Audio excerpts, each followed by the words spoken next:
The Mac Observer's Mac Geek Gab episode 884 for Monday, August 9th, 2021.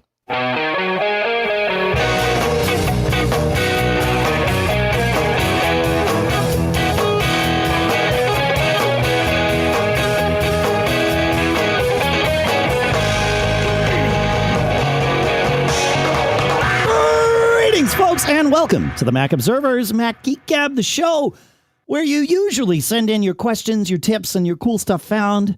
And we usually share your questions and answer your questions, share your tips, share your cool stuff found, share some cool stuff found on our own, with the goal being that we each learn at least 5 new things every single time we get together. Today is going to be a little bit different, folks. The goal is still to learn 5 new things, but we're going about it in a different way.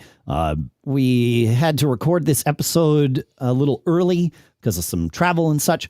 And so we decided to try an experiment. And so we're going to do a series of deep dives today, mini dives, snorkels, I don't know, where we go through some of the cool things that we use and we tell you about them. We are giving ourselves permission to fail today, more so than usual. You know, we usually have a relatively high bar for ourselves where we like to be prepped, and we are prepped. But we're doing this a little differently, and so it might be a completely failed experiment. One thing that we are also giving ourselves permission to do is use video more today than we usually do. I need to say up front, this will not become a habit.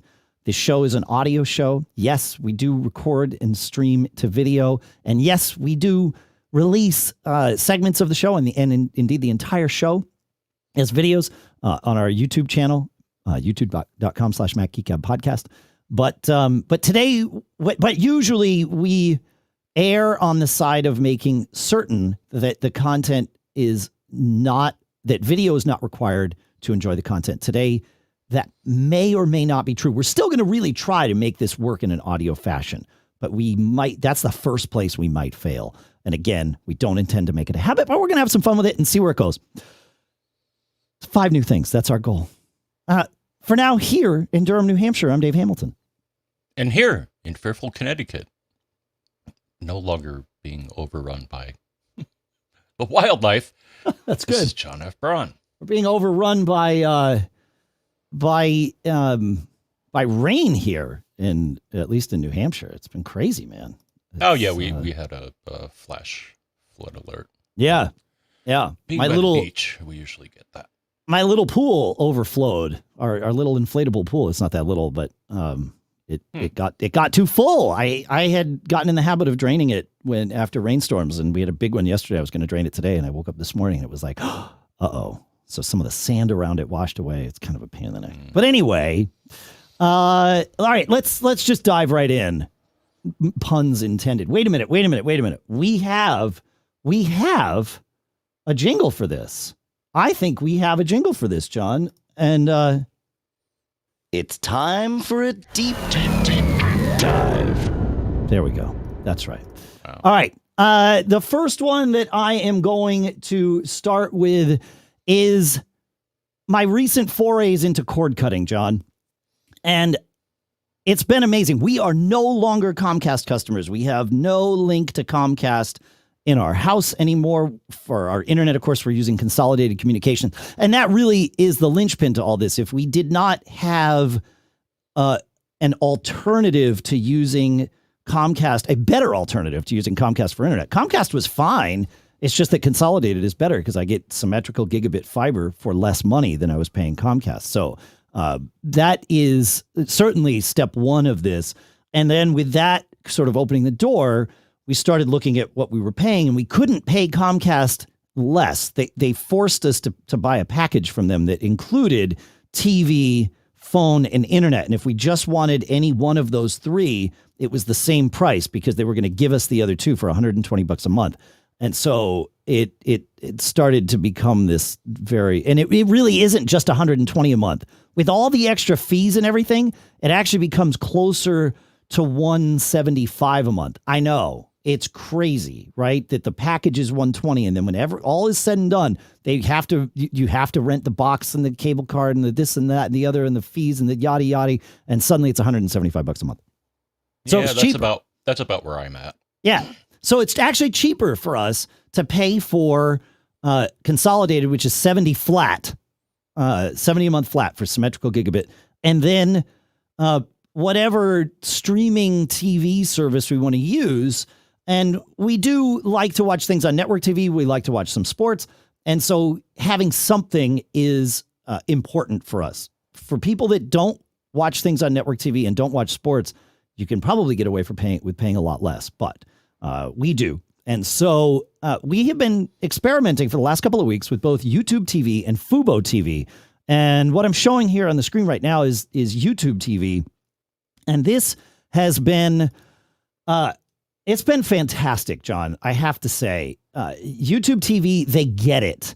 And it is, the user interface of YouTube TV works really well. The biggest change for us, in fact, is not so much being away from Comcast, but not having TiVo anymore. We have been TiVo people since 1999. No. Summer of 2000. So 21 years since we bought our first TiVo. That has been the biggest change for us. But YouTube TV, they get it, right? So when you launch YouTube TV, you're brought to a home screen. You can choose to either have it mimic the experience of live TV and start playing something right away, or you can turn that off. We turn that off. I have no interest in any of that. But what's great is we have the option. And then you can set up, they have what they call their DVR, which is a cloud DVR. But you tell it what you want it to record for you, and then it records your local version of whatever show that is. So you get your local commercials and all of that stuff, even if it's a nationwide show.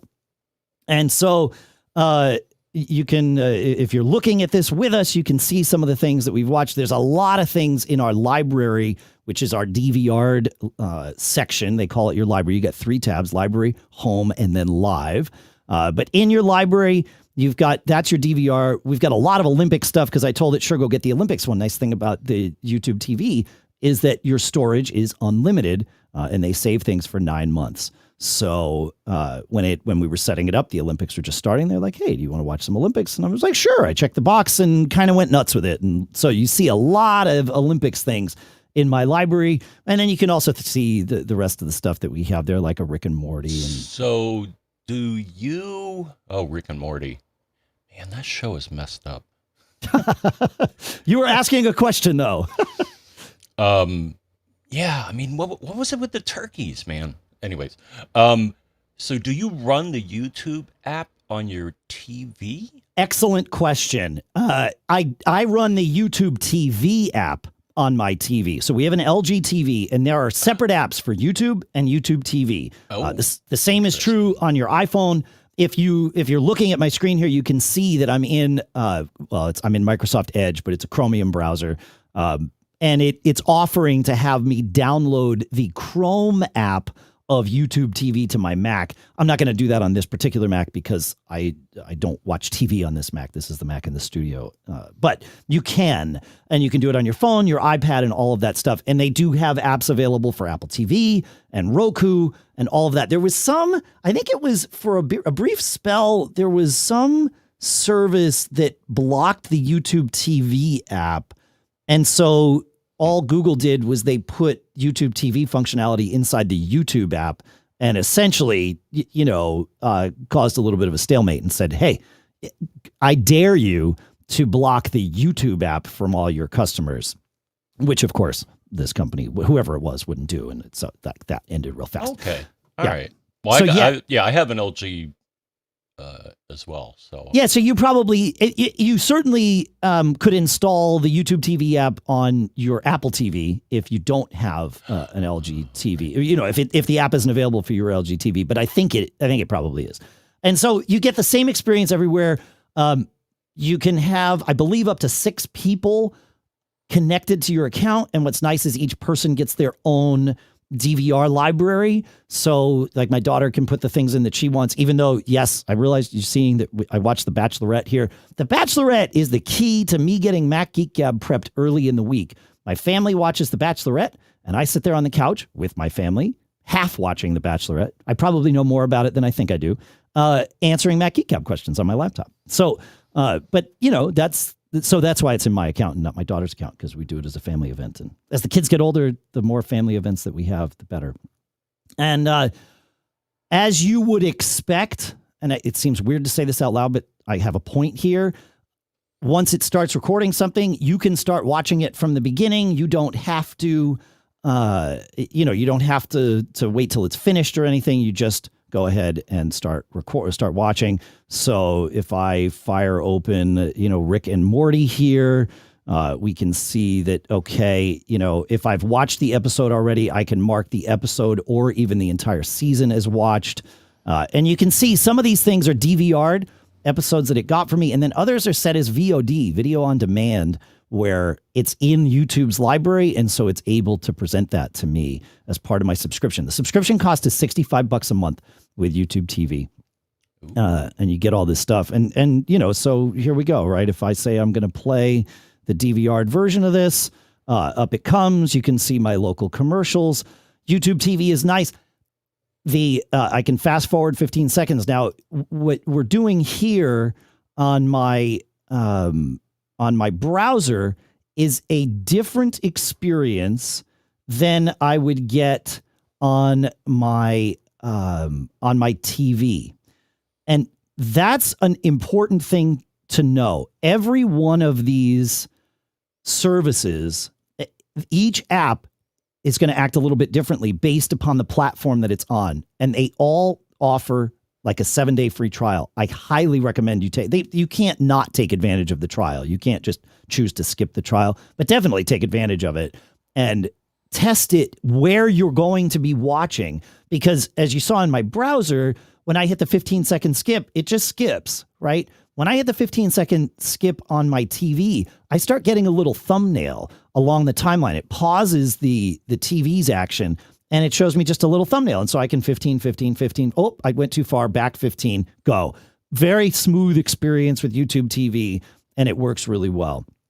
So as far as the user experience goes, YouTube TV, of the ones I've tested, absolutely wins. Like, it just works. Does it look different than my TiVo interface? Of course. Is it just as easy to use? Of course. It works great. And if I want to go to live TV, I can go to live TV. It'll show me a grid view of, what's currently on and where.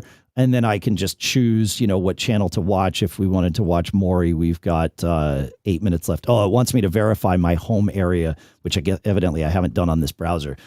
So I'm not going to go through and do that now. But that's one of those things, so that it's sure that it's showing you, like I said, the right commercials at the right time, and all of that. So that's YouTube TV, John. The other one that I've been testing is Fubo TV. And at fubo.tv, and we've got links for all of these in the show notes here. And the thing that got me to start testing Fubo, John, is that YouTube TV does not have the same channel lineup that Fubo has. And one of the things that Fubo has is our local sports station, NESN. And we like to watch the Bruins sometimes.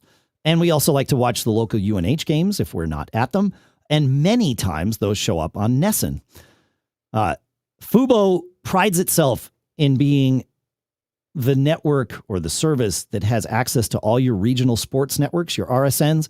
YouTube TV has been divesting itself of those relationships. And so they do not have NESN anymore. And it's not entirely sure if they're going to get it back. I think NESN charges them $5 a customer. Fubo passes that cost right along to you, right? So effectively, Fubo is the same price with add-ons if you want, but Fubo winds up with your regional sports networks being that same $65 a month. But Fubo only has a 30-hour DVR for your account. So unlimited YouTube TV, 30-hour for Fubo. Their user experience, especially on our LG TV, and to be fair, the app is new. It's new as of like May, I think, John. But it's not great. In fact, it's pretty terrible. We can't really watch anything with it. For example, on our TV, when we go to fast forward things in Fubo, it's like a traditional fast forward. There's no 15-second skip and there's no thumbnail. So we hit fast forward and I can watch the counter go and the screen is black otherwise. And I just have to guess blind whether or not I'm where I want to be in the show. So that's non-optimal. It really makes watching things on it quite terrible, especially when we could watch the same thing, at least currently, on YouTube TV. So what we've been saying we want is the YouTube TV experience on our TV with Fubo's lineup. You can pay more with Fubo. You can pay an extra, I think an extra $5 or $6 a month to add a family plan to that. And that increases your DVR from 30 hours to 250 hours, but still more limited than what YouTube TV has. And the biggest one for us, and this doesn't seem to be universal on Fubo TV, John, but it's definitely something we've experienced more often than not. We will DVR a show. It will start, and this happened with The Bachelorette the other night, whatever it was they were watching. We turned it on, and the show had already started. It starts at 8 p.m. Eastern. It might have been 8:20 by the time we finished cleaning up from dinner or whatever. We go in, we hit play, and it gives me two options. It says, yes, this is in progress, the recording in progress. Do you want to join it live, or do you want to stop the recording so that you can go back to the beginning? And it's like, well, I want neither one of those things. I want to keep it recording and start at the beginning like I can on YouTube. And Fubo was like, yeah, that's not an option. And evidently, this has been a problem with them for quite some time. Especially, it becomes a real problem with sports games where they add an extra hour to the end of the recording just to make sure you don't miss overtime or whatever that is. And so people sometimes have to wait hours after a game has completed to start watching it. That doesn't seem like a good experience for a service that prides itself on being there for sports primarily. But that's been our experience with it. I'm hoping that to see them get better with that. We will keep an eye on it because, like I said, their channel offerings are way better with Fubo than they are with YouTube TV for us. But that's really what it comes down to, is the for us. They're about the same price, like I said, and they are showing the wrong thing. They're about the same price, and they are equally they're targeting similar audiences. So but YouTube TV is the one we're leaning towards, even though we're probably going to be unhappy about not having access to Nessun. So I don't know what we're going to do. At the moment, access to Nessun isn't that big of a deal for us. So we're hoping that by the time it matters, somebody will have sorted out, either YouTube will have added it or Fubo will have cleaned up their interface for our TV, and we can actually, suffer through it a little bit better. So that's where I am on that. Any other questions, John? Nope. All right. Well, you want to take us to the next deep dive, my friend? Yes. So I'm going to do a little dive into my charging choices, Qi and otherwise. Okay. So, let's go to the video. And there we are. Okay. The first one here, and you can see I purchased it in 2018. When I got my iPhone 8, which supports Qi, Yep. I was like, yeah, the phone didn't come with a Qi charger, and I was looking for one budget, and this is one that came to my attention. So I picked one up. It's the Samsung Qi certified wireless charging pad with 2-amp wall charger. And it performs as advertised, works fine. Has a little ring on it that will be one color. It'll be blue when it's charging, and it'll go green when your device is fully charged. So that's Sure. kind of nice. Sure. And now let's move along here.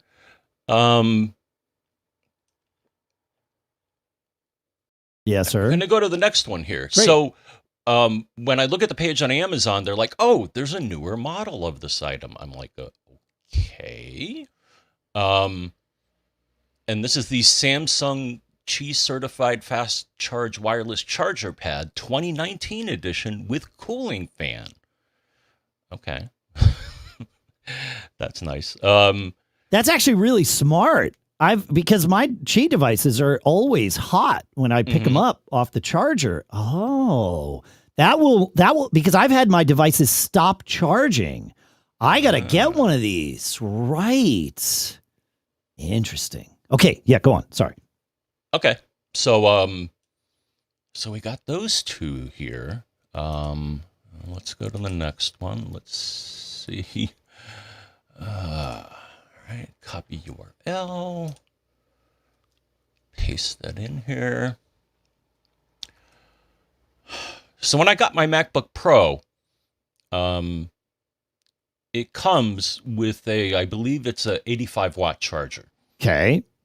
Okay, that's kind of nice, but Sure. I wanted more.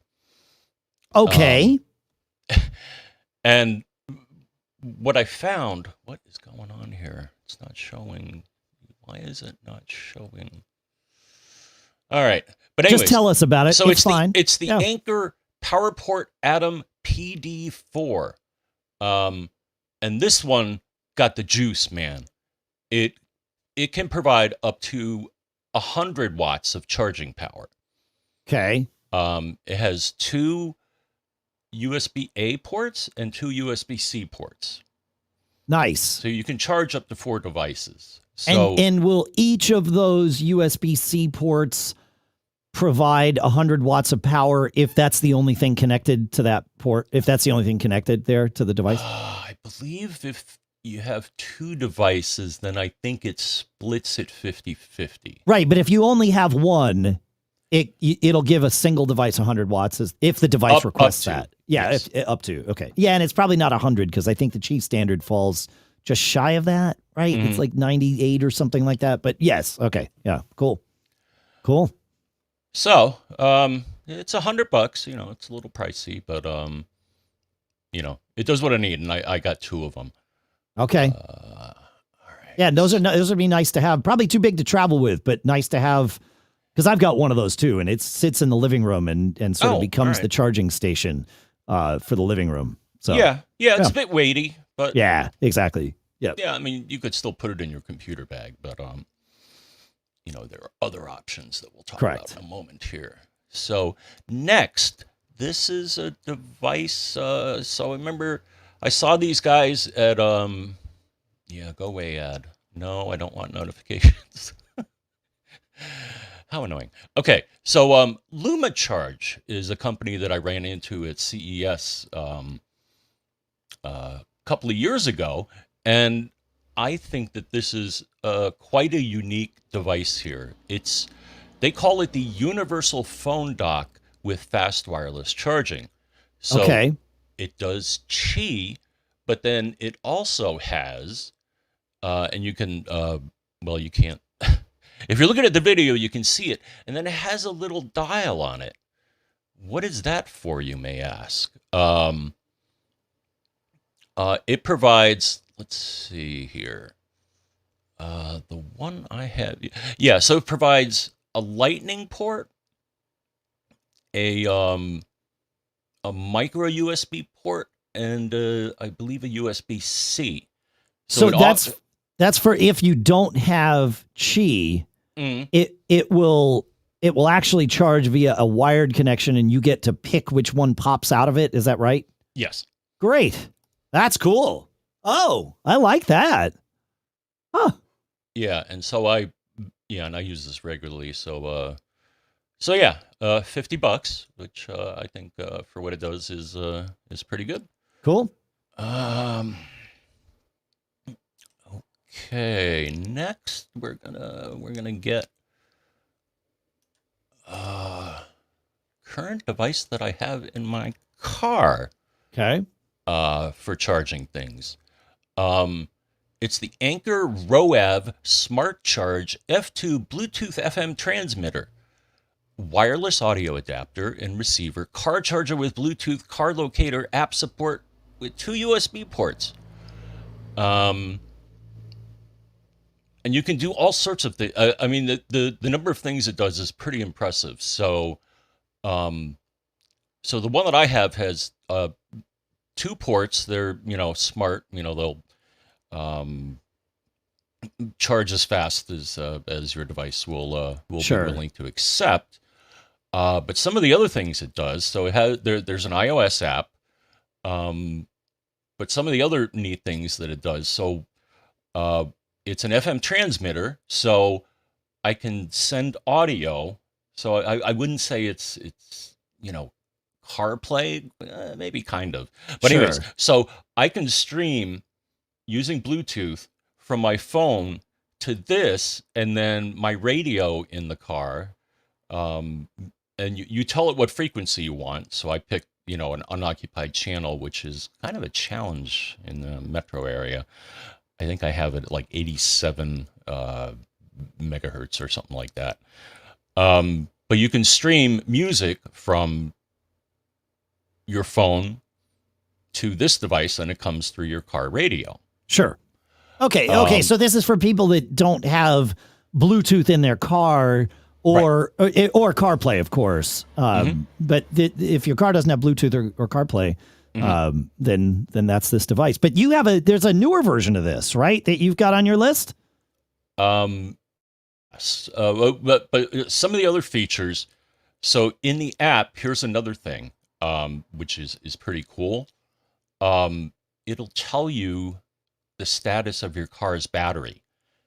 So it shows the voltage. Right, because it's plugged into your car. Oh, that's pretty cool.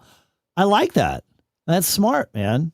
Yeah, and it actually comes up. So normally batteries in cars are about 12 volts. Yep. Mine actually comes in a little higher. I got a new car battery a couple of years ago, but it actually comes up to like 14 volts. So that's nice. Is that when the car's running versus when the car is not running? Okay, Yes. That makes sense. Yeah, so you're seeing power from the alternator more likely than just from the battery. Yeah. That's cool. If it's just sitting there, it'll show a lower voltage. So, but I think the new one is the one to recommend to people because it's the same price. It's $25.50 for the new one, right? And that's basically all the same functionality except you get a USB-C port and a USB-A port, right? correct. Yeah. And it's got noise canceling on the Bluetooth mic. Yes. And another thing you can do with this is you can make a phone call. Right. And I tried this the other day. So it has, a little button on it for making a phone call. So you can also make a phone call with it. And let me see with the last feature. It has a Bluetooth locator. So if you're running the app and you leave your car, it will mark where it is and then show you where it is on a map in case you're forgetful and forgot where you parked your car. Sure. Yeah. So Very cool. kind of like an AirTag. And as you pointed out, there's a link to the newer version that, as far as I can tell, the difference is that it has USB-C and USB-A, whereas the one that I have has 2 USB-A ports. And noise cancellation in the microphone and Bluetooth 5. So yeah, in fact, this one's 50 cents less or 40 cents less expensive than the older one. So I would definitely go get the newer one. Yeah. All right, moving on. Keep moving here. We're 10 minutes into this segment just to give you a thing. So let's I know you and I said we were trying to do 10-minute segments. Let's see if we can do 15-minute segments. Okay. All right, next. We don't know what we're doing here. Like I said, we're making this up. So there you go. Yeah. Okay. So this, as you can see, I got this in 2018. I wanted to get a mount, a Qi mount, in my car. Okay. And I chose this one, and it does exactly as advertised. The iAudi Easy One Touch Wireless Qi Fast Charge Car Mount Kit. iAudi makes good stuff for the car, man. I've had good experience. Yeah, that's a good choice. Yeah, so it's very flexible. It has an adjustable mount for various phones. You can see, or well, if you're looking at and then when you put the phone in, you can see there's a little button there. Once you put it in the mount, it'll start charging, and there's a green LED on it, and that's pretty much it for this. And then they have and they had a slightly newer version that we'll link to. Okay. But Always buy the newer version, folks. Yeah. Yeah. But yeah, $40. Cool. So that's great. All right, next here. So let's talk about battery packs, Dave. Okay. So I like this one here. So there's two that I like. So this one, our friends at MyCharge provided. But it's the SmartCharge wireless charger, portable charger, power bank, dual USB, 10 watts, 2.4 amps, 10,000 milliamp hour battery. So that's pretty hefty. It has two USB-A ports and a micro USB that I think you use to charge it. But here's the interesting thing. So it's a Qi charger. Well, you can charge either using the USB ports, or it's a Qi charger, but so you can put the phone on top and it'll charge your phone, but it also can receive a charge from another Qi charger. Check that out. Okay. So it can be passed through Qi. Exactly. You can lose all kinds of power to heat if you try with this scenario. You could charge it from another one. You could stack 4 of them and heat the air. Okay. That's cool though. I mean, super handy if you've got like a bedside charger with Qi. You put this thing on it, you put your phone on it, you wake up in the morning, everything's charged up, you take it, you're ready to go. I like it. That's good. All right. We got time for like 2 more things at this pace, maybe. All right. All right, let's look here. All right, and this is one I forgot how I learned about it, but let me copy the link URL here. So this is another Qi power bank. It's a similar functionality, but it's I think a little less expensive than the one I just mentioned. But the JARV PPS wireless exec power delivery 10,000 milliamp hour power bank with 10 watt wireless charging and Type-C 18 watt power delivery. And it's $50. And cool. I use this on occasion as well to charge my phone. Cool. Let's see. And I would say skip the next one because you focused mostly on phones. And so let's stick with phones on this for your last one. And then in a future episode, we will do a dive into chargers for our Macs because there's a lot to talk about there. Okay. All right, where are we? All right, the last one I'll mention here, and I think you have this one as well, Dave.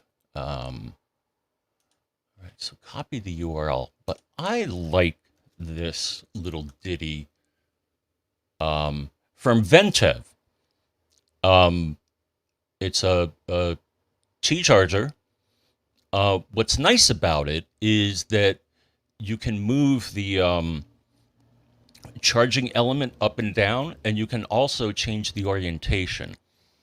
And the other thing I like about it, and actually my phone is sitting in it right now, we've talked about this before, the LED will blink a couple of times when it's charging, and then it'll turn off. Right. Which, especially at night, having a big, bright blue LED is kind of annoying. So yeah. I like the design of this. No, that's my favorite one to have next to my bed for sure. Yeah. I like it. That's good. It's good. Cool. I like that. This is good. I didn't know about this JARV company. So yeah, I like it. Good stuff, man. Fun. Okay. All right. So let's all right. So the next thing that I will take us to is Plex.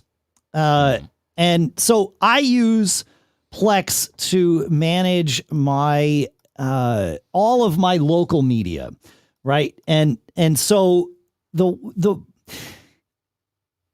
I think it's important to talk about two things with Plex. The first thing is price. Plex is free.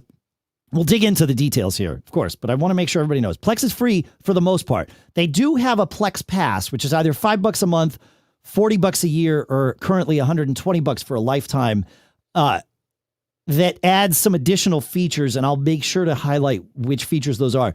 You can definitely get started for free, and that's how I recommend you get started. So what is Plex? Well, what Plex says is Plex brings together all the media that matters to you. Your personal collection will look beautiful alongside stellar streaming content. Enjoy live TV and DVR, a growing catalog of great web shows, news, and podcasts. It's finally possible to enjoy all the media you love in a single app on any device, no matter where you are. I think that Plex buried the lead because the very last thing they say is the key. No matter where you are. That's the key to what makes Plex work, right? All your media, no matter where you are. Now, there's an asterisk there. It's all your non-DRM'd media. So if you've got DRM media inside your Netflix app, inside your Apple TV Plus app or whatever, or Apple TV app on Apple TV Plus, that doesn't work with Plex. It needs to be non-DRM media. You need to either rip it yourself or acquire it however you choose. So I will explain how to get Plex set up a little bit later here because there's a couple different ways. But we talk so much about Plex on the show. I just wanted to go through what I do with Plex. So here's my home library. It is, you can see things that I've added here. You can see things that I've added to movies and TV shows. You can also see different playlists that I've created. If we go to the movies list, you can see my entire movie library, or if it's currently organized alphabetically. These are all stored on my Synology disk station, but you can install Plex on your Mac. You can install it even on a Raspberry Pi if you want, although be aware that the CPU that runs it will define whether the Plex server can do transcoding or not, and that's an important thing to test and check with. But if you've got a Raspberry Pi and you want to try it out, hey, nothing's stopping you, and it might work out just fine. Plex allows me to just have my media anywhere I want, right? That's what we said, no matter where I am.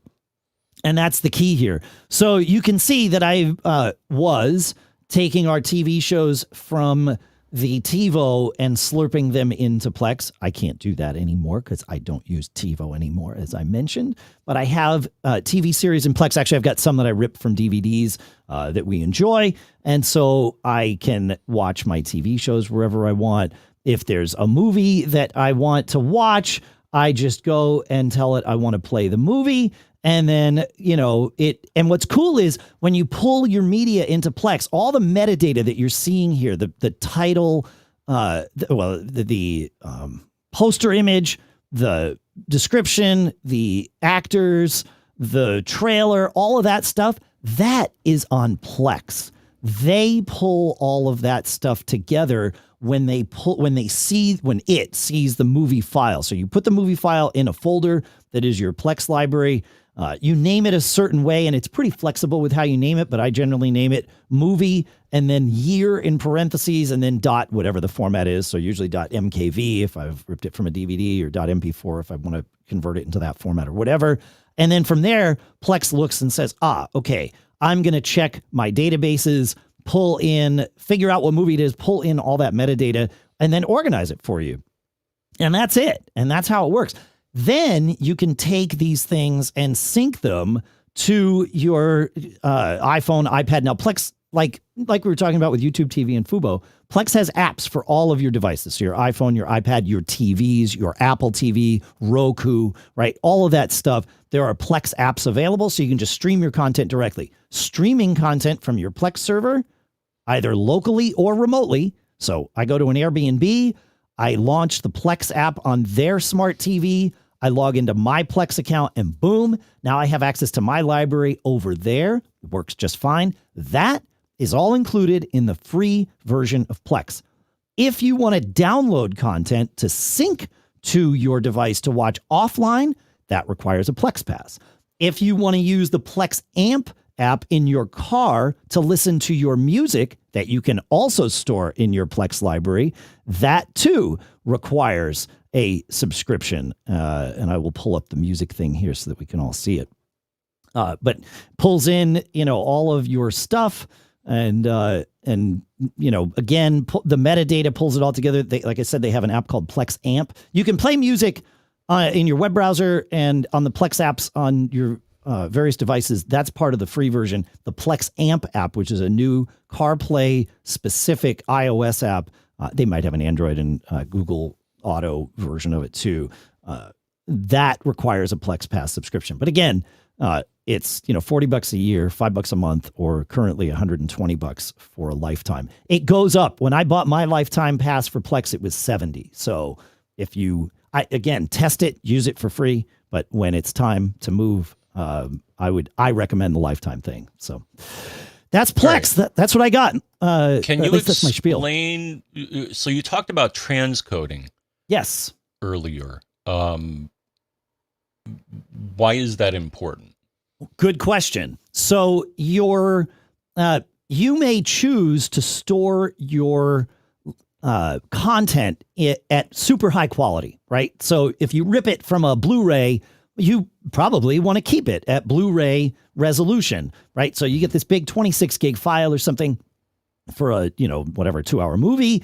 And that's what you store on your Plex server.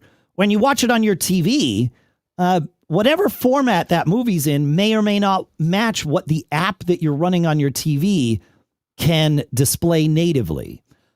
It may or may not match what your iPhone can display natively, your Apple TV, your iPad. Apple's devices are notoriously restrictive in the formats that they can display. So Plex and the Plex server and the Plex app negotiate this when you start playing something, and then they decide, can I send it natively? If I can, I will, because that way the device gets all the data and it can display it the best that it can. If it can't, then it's up to the Plex server to transcode, to convert either the audio or the video or both into a format that's usable on that client device. And that is where transcoding comes into play. The other time transcoding comes into play is if you want to download to your iPad, for example. I don't need to download a full 4K movie onto my iPad.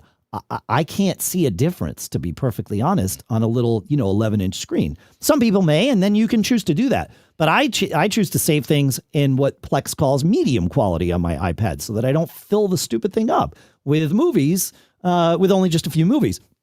And so then it's up to the server to transcode it. And the faster the server can do that, the better off I am. Obviously, if it needs to transcode it for real-time playing, then it needs to be able to do that in real time. So, yeah. Makes sense? Answer your question? Yeah, cool. Any other questions? No. All right. Well, then, that's Plex, my friend. Shall we move on to the next one? Yes. Okay. So I thought I'd highlight some of my favorite network tools to help diagnose what's going on. I like it. Or when things go wrong. Sure. So the first one is network utility.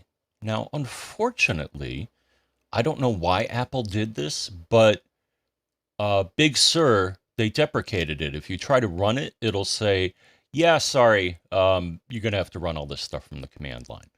The good news is that you can take a version of network utility from a earlier version of Mac OS, and it runs just fine under Big Sur. Nice. So again, I don't know why they did this. The part that I like, so it do, port mapping and ping and traceroute and all that stuff, which you can, again, run from the command line. But the one thing that I like with this is that it has an info screen that'll show you statistics that I don't know how to get from the command line, Dave. Okay. So the one that I think is most interesting is that it'll show you send and receive errors. You can see that from the command line. I will find the command. I believe it's keep going. I think it's ipconfig. Okay, maybe. All right. I thought it was maybe netstat, or it could be ipconfig. ifconfig will show you that stuff. I think I'm looking here. No, it doesn't seem like it does. It doesn't seem like it does. If one of you knows, send us an email, feedback@macgeekgab.com. Yeah. And if your network is working properly, you can send something to feedback@macgeekgab.com. That's right. Yes. In fact, it often requires a working network to send to feedback@macgeekgab.com. So the part that I think is useful is, again, typically if you get tons of send and receive errors, you probably have a bad cable. Yeah. So this can help resolve that. Next up, this is the tool that I think you made me aware of, Dave, but it's one of my favorites, iPerf3. What does iPerf3 do? It basically lets you check your network throughput. So you get your favorite package manager, and iPerf3 will be in there somewhere, homebrew or otherwise. And then basically you run it on one machine in server mode, and then you run it, and you're running it. Look at that! Look at you go. You keep talking. I got you, man. I got you covered. Yep. So iPerf3 is a great tool to check your network throughput to make sure everything is working properly. Okay. Next up, this is something that you may not know exists, but we're going to tell you about it. So there's a Wi-Fi menu in the in your menu bar. You know, it's little radio waves here. If you click on that, no matter what version of the OS you're running, it'll show you some things, like you can turn it on and off. It'll show you available hotspots, like I'm looking right now, and it's like, oh, you can connect to your iPhone 12 as a hotspot if you want. And it shows my my network. Here's the fun thing about it is that if you hold down Option and click on that menu, you get a whole boatload of additional information to the network that you're connected to. So I see the IP address, the router, what version of security, the BSSID, channels, gigahertz, 80 megahertz, etc. Cool. Just if you have set up, there's an app called Wi-Fi Explorer in there that I've found way better than iStumbler. Just in terms, it shows all the same data. The presentation of it has helped me in troubleshooting more than the way the iStumbler presents data. So if you've got set up, check out Wi-Fi Explorer for sure. Oh, yeah. Okay. All right. Well, you beat me to the chase.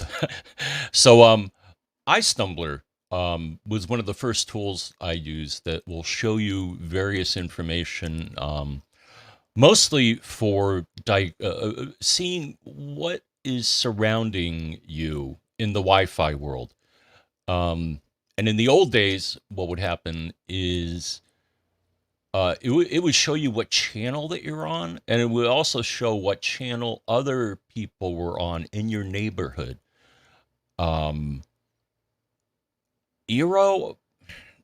Prior access points that I have would actually let you set the channel, like Apple's Airport and stuff like that.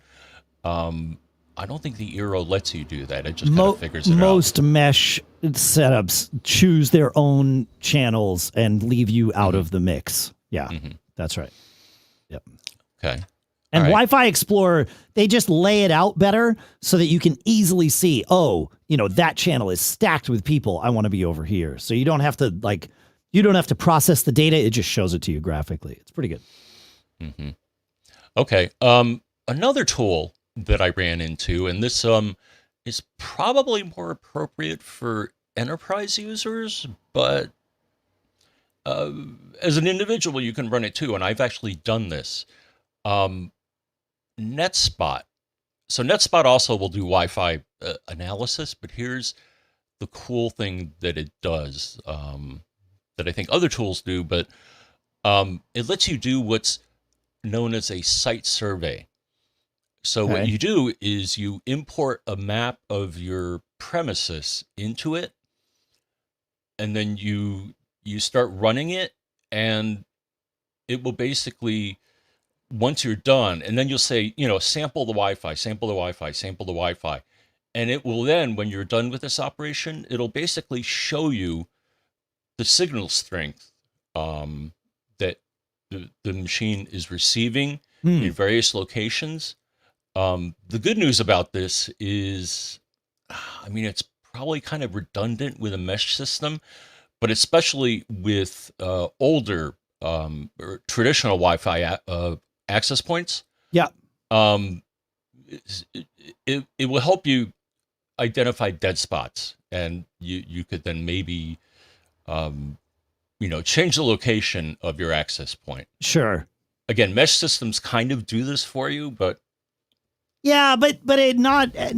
I mean, they try to do their best, but if you know that you could move something to another location to spread it out better, like NetSpot is the way to get that information. I think NetSpot's great. Yeah, for sure. Mm-hmm. All right. Another tool that lets you see what's going on in your world is Angry IP Scanner. I don't know why they're so angry, but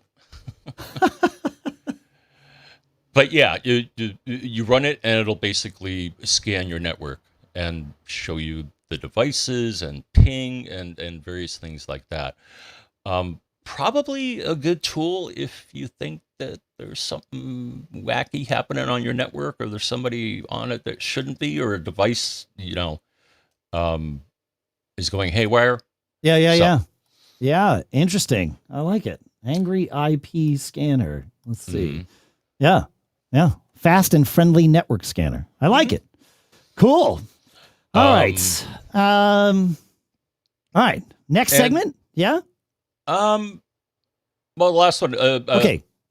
One more. Okay. Thing Desktop I like. This came out recently, but it does health check for your network, advanced speed testing, level 1 troubleshooting, notifications of connectivity issues. Yep. Like every now and then it'll come up. So it's smart enough to know your ISP. Okay. And like every now and then I'll get a notification and it'll be like, yeah, DHCP on Optimum is sucking right now. Or interesting. There's a network outage in your neighborhood. So interesting. Huh. I haven't, I've seen, I do run Thing Desktop. I haven't seen it. I guess I just haven't had those problems with Comcast or Consolidated. I've had it tell me that my Mac's internet connection is offline, but I don't think I've had it tell me. That's interesting. That's really helpful. That's cool. Yeah, Thing, they've done great stuff there. I like those folks for sure. All right, my next thing, John, is HOOBS and Homebridge. So the idea behind these tools, so HOOBS really is Homebridge. It's just a different graphic interface for it. And what Homebridge does is it connects your HomeKit network to your non-HomeKit devices, of which I have lots. And so that's sort of the point of this here. And it works really well. I have this installed in the Docker container, and my next segment is on Docker. So watch that if you want to learn how Docker works. But it's fairly straightforward. And the way that it works is you go and you install plugins into your HOOBS setup here. So one of these, you can see I've got my Arlo plugin and my Eve plugin, and I have a FOSCam camera. And I've got some Eufy stuff. Now, some of the Eufy stuff is already HomeKit. Some of it's not. I've got Ring, and it's telling me Ring has an update. That's one of the things I love about this HOOBS interface is it takes care of all of that. And you can add more plugins. I'm not going to show you the configuration for the ones that I have because every single one of them would expose my password. But I should be able to add, so I could add like a Wemo plugin or something, right? If I had Wemo devices that weren't there, and I would just click install. If I need to know details, it tells me, okay, look, this is a HOOBS certified Wemo plugin, which means that the HOOBS team, which is an open source team at some level, has gone through and made sure that this like works not just with Homebridge, but with the interface here. And then you can come see all of my devices, and there they are. So here, it's just showing you all the devices and sensors and everything that it has found. And if I want to, I could turn off the light right from here, right from the HOOBS interface. Now, that's not how it's really meant to work. How it's meant to work is inside the Home app. And inside the Home app is what we're used to on our iPhones and our, our various Apple devices. And if I can bring up the Home app here, which I can, you can see my Home app. Now, one of my Ring cameras isn't showing up here. I don't know why. It doesn't show up in the Rapid Ring app all the time either. It will come up eventually, but you can see my driveway camera. That's a live view as I'm talking to you here. In fact, if I could open this little window at the top of the office there, you would see me sitting here talking. You can also see that in our garden camera, which is an Arlo camera. The Hector cam is a FOSCam camera. Office basement and office garage, those are Eufy cams. So those are HomeKit native. And then my pool camera is another Arlo cam. You can see my little pool that I was mentioning that overflowed earlier this morning. But these are live views of my things. And then, of course, all those various, here's that couch corner lamp. I can turn that off if I want. I can turn it on if I want. And that's how HomeKit and HOOBS works. It's I'm a huge fan of this because I don't have a lot of HomeKit devices. I've only got a few. And yet the whole family can use their Home app to get into all the devices, which is great. It's nice to have all the cameras consolidated into one place. Like I said, I've got cameras from at least 4 different vendors. So yeah, that's HOOBS and Homebridge. Can you share the Hector cam? I did share the Hector cam. You mean, can I share it publicly? No, it's a camera that's inside my house. Oh, no. Okay. That's the only camera that's inside my house. I'm very careful with... I remember Ambrosia would share the Hector cam. From the office, sure. Mm-hmm. That's right. Yeah, no, the Hector cam, you can follow Hector at Hector D, BYRD, Hector D Bird on Twitter. But no, I don't share it. In fact, that camera is a FOSCam camera for a reason. It does not go to any cloud. It is only accessible locally in my house. And so HOOBS is the link to seeing it inside the Home app. It's not linked to any cloud service. So yeah, because it's inside my house and it's got a microphone in it. So, we're very careful with that. Yeah. That was a 4-minute segment. Go. Wow. Okay. Care and feeding of your hard drive. Here are some tools that I use. And you should use. The first one is built into Mac OS, and it's this utility. It's good for basic stuff, setting up partitions and volumes, some RAID types. And they have this first stage, which will do some basic analysis and tell you if things have gone bad. Sure. Even with APFS. In the early days of APFS, it would yell at me that something was out of whack, and I think I was eventually, this is terrible. I'm going to restore from a clone. Sure. Yeah. Next up, this is a tool that I've been using for quite a while, called Smart Reporter. What is Smart? System management and reporting technology. I'll look it up. Like that. Yeah. All right. What is Smart? Smart is a standard for hard drives to advertise things that are happening within it. Mac OS will do basic, like if you run this utility, it'll actually show you the smart status of the drive, and it's either a thumbs up or a thumbs down. Smart Reporter actually digs deep. So it'll do that thumbs up, thumbs down, but it'll also show you the value of various, we'll show you various smart values. And if they exceed, so you can see like, block reallocation and other horrible things Yeah. that could happen to your drive. Lifetime, other things like that. I actually have it set up to it can send you a daily status report telling you how your drives are doing. Cool. So I just find that comforting. Next up here is Drive DX. I really love this tool. So this will actually do more sophisticated analysis than Smart Reporter, in that it'll tell you, yeah, your drive is like, at 80%. It's more effective in telling you when your drive's going to fail. Okay. All right. Okay. Good. Yeah. Cool. I actually, it was funny because so I think I told you I have a 1 terabyte drive from like 2008. It's Okay. like really old. Okay. And I actually hooked it up to Drive DX and it was like, yeah, it's about 80%. And there's this one parameter that's really out of whack. So the drive's going to fail soon, but it hasn't. So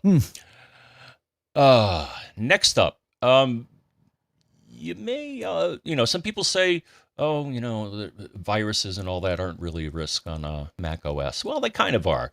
Viruses and malware. ClamXAV is another tool that I've been using for quite a while. Okay. Have you compared it to Malwarebytes at all? No. Okay. Malwarebytes, I like Malwarebytes. I find it very easy to use. It runs really fast. You're seeing a scan of my entire system in real time here, and it'll be finished probably before I'm talking about it. I don't like to have a virus protection tool that runs in the background, and the free version of Malwarebytes, that's what you get when you pay for Malwarebytes, is it runs in the background. I don't have enough of a risk here that I want background detection. So I run this once a week, and Malwarebytes, and it updates the database all the time and everything. So I was just curious if you had compared the two, because Malwarebytes is one of the more popular ones. So yeah. I mean, the things that Clam has found is mostly emails with attachments that have macro viruses. Yeah, exactly. And the last one here, Clean My Mac X or 10. It's Clean My Mac X. Yes. They were a sponsor for a short period of time, and they corrected us when we did the read and said Clean My Mac 10. So Clean My Mac X is definitely the right way to say the name of that app. So great. And it does all sorts of things. So it does cleanup, protection, speed, has an uninstaller, and a space allocation tool. Yeah. And I'm a big fan of Clean My Mac, especially the uninstaller and the system junk thing. And Space Lens. This has become my favorite tool for finding where things are on my Mac. I'm not going to run it right now. Evidently, I haven't run it on this Mac, at least not since I reinstalled the OS, because it needs full disk access, and it's telling me it doesn't have it. But I also am not running out of space on this drive, so I probably haven't been driven to run it. But it does a great job of displaying where all of that stuff is used. So yeah, big fan. Like Omni Disk Sweeper.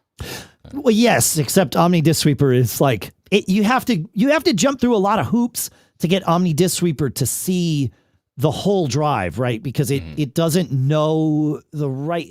I guess it sort of knows about full disk access now, but you have to run it with sudo, I think, still to get that to run right. Clean My Mac just does it. It's all good. So yeah. All right. Okay. Yes. All right. My last one here, I think my last one here is going to be Docker. I talked about Plex. I talked about HOOBS, and the way to get these things installed, or one way to get these things installed, is with Docker. Now, you can run Docker on your Mac. You can run Docker on your network storage device. You can run it on a PC. You can probably run it on a Raspberry Pi, although Well, it might work. What Docker is it creates tiny little single-purpose virtual machines. Very self-contained. Yeah, that's a good way to think about it because it is built to be CPU and RAM efficient. Now, that doesn't mean that you can't run something like Plex that wants to use the CPU for transcoding, but it's not going to install like some windowed operating system and all of these other things that are going to take up resources. It's kind of efficiency-wise, it's very close to just running an app on your device. But the nice part is it is running inside of its own little Linux container, which means that you don't have to worry about what platform it's running, that Docker is running on. So the same container that's running on your Mac could run on your network storage device or on your Linux machine. It's a very portable environment. I'm showing one of my disk stations here, and you can see I'm currently running just one container, and it's called Minio. What Minio does is it's an open source way of emulating Amazon S3 storage, and I use it for some of my backups. I use ARQ for my backups, and it backs up to this Minio container.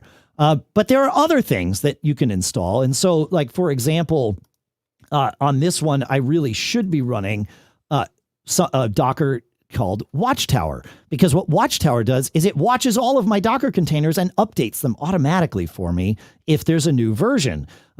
So the first thing you do is you go to the registry, you find the container that you want, and then you download it. Now, I've already done that because I wanted to save a little time. So I have Watchtower here. I say launch. And I can choose, do I want it to be with high privileges? No. Do I want to have resource limitation? No, but I could say, no, you only use low CPU, only use a certain amount of RAM. Again, it's really built to compartmentalize these things. I can go into advanced settings. I can tell it to auto restart. I don't recommend doing that when you first set up a Docker container, just in case it doesn't launch right. You don't want it to get itself into a loop.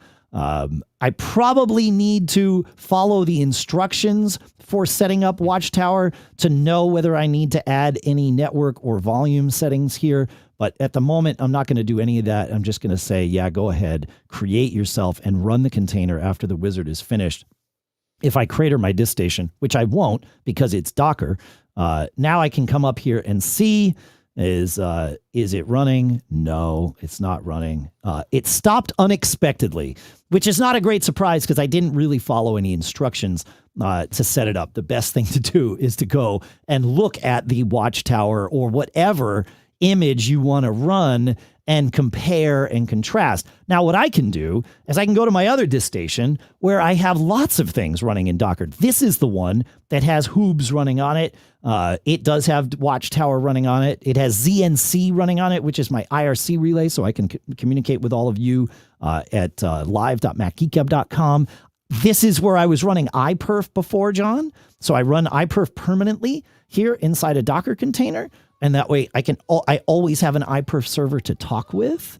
So lots of cool stuff. But what I could do is I could turn off Watchtower here. I can shut down the Watchtower one, and then we could look at its settings. There, it's finally stopped. So now I can say edit. I do have it set to auto restart here. I don't have any volume settings. I don't have any port settings. I don't have any link settings. Aha! I do have an environment setting. So I probably need to go to the other side and configure all of that stuff right here. I guess I would do it there. Watchtower, I would say edit. It probably already has that in the environment settings. So I have no idea why this failed, but it failed. And so we could look at the log and see, can't connect to the Docker daemon.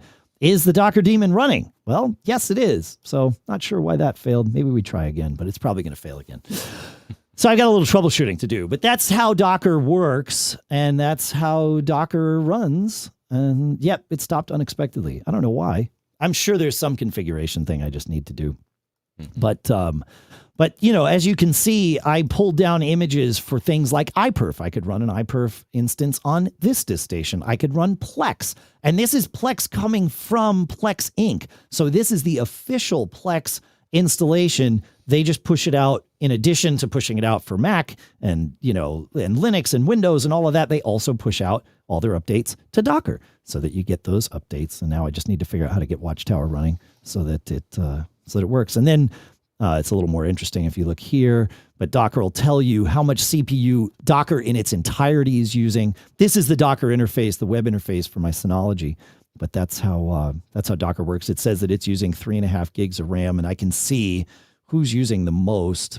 It seems to be Docker, but it's fine. Maybe that's overall CPU usage and RAM usage of my disk station because it doesn't add up. But yeah, I love the way Docker works. It's super handy. Oh, I got to restart my my Watchtower container, otherwise my things won't stay up to date. And that's a handy one to have running. So yeah, that's Docker. It's super easy to use. And again, normally you would be following some instruction. I would search Google for how to set up Watchtower on Synology, right? Tower, Docker, Synology. And then it would give me an instruction. Okay, great. Here's Marius hosting. It would give me an instruction. Do this. Oh, there might be some container that I need to link in the files or something. So, okay, no problem. You do all that and then off and running and it works. So that's Docker. Any questions on that, John? No, I'll have to give it another look. I think quite a while ago, I tried to run iPerf. Yeah. And, so I would get the iPerf package and I would say, okay, fire it up, and nothing happened because I don't think I had to provide some arguments, command line arguments, I guess. Docker on Synology, the web interface for Docker, it's built to be a command line utility, right? Docker is, but the web interface for Synology has gotten so much more full featured over the years that now it's I almost never have to do anything with the command line. But what you do often have to do is point ports at the Docker. Remember, the Docker container is this little self-contained computer. So if you want to access it from your local network, well, you don't see the Docker from your local network. You see the machine upon which it runs. So you have to do effectively what becomes port forwarding.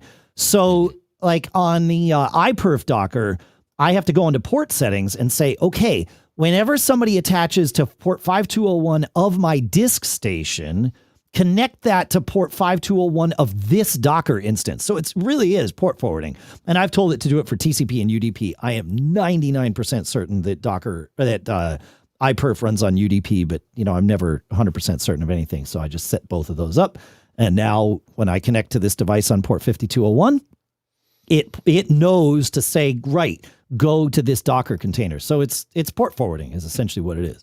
And now you didn't used to be able to do that kind of port forwarding with the Docker web interface. You had to do it from the from the command line, and it got it was doable, obviously. It just got messy. This makes it way easier and keeps all the settings, and you can see it and all that good stuff. So that's what we got today. And there we are, an hour and 13 minutes on our show, John. Like right there, right where we thought we would be, or right where we would normally have been, I guess is the right way to say it. Hopefully, why does my mixer sometimes do this? I don't get to control. See, I like to fade in the sound, but it's not letting me. It's like in some kind of lock mode. I don't know. I have this nice little fader thing that I can control our levels if things get nuts. And I bring the fader down and then I bring our music in. But I can't bring our music in today. Why is that? I don't like that, John. More things to troubleshoot, my friend. But that's what we do here. So that's what we will do. That's what we will continue to do. Any last bits to add before we say goodbye for the day? That was fun. I liked being able to share our screens, and I'm really curious to hear from anyone who made it all the way through listening to this as audio only, how this experience was for you. We tried our level best to show things while we were doing them, but not make the content reliant upon audio. And so let us know. Feedback at macgeekgab.com. We'd love to hear from you. You got anything else to add, or are we on our way out, my friend? Twitter, he is Dave Hamilton. I am John F. Braun. There's also Mac Geek Gab and Mac Observer. And Pilot Pete, I think. We'll get him back someday. It's going to happen. I'm on it. I'm on it. Bullheaded persistence is going to win this one. All right, thanks for hanging out with us, folks. Of course, our thanks to CashFly for providing all the bandwidth to get the show from us to you. And subscribe to the Mac Geek Gab calendar at macgeekgab.com/calendar to know when we're live streaming the show. Or just subscribe in your favorite podcast app, and you'll get it after we're finished.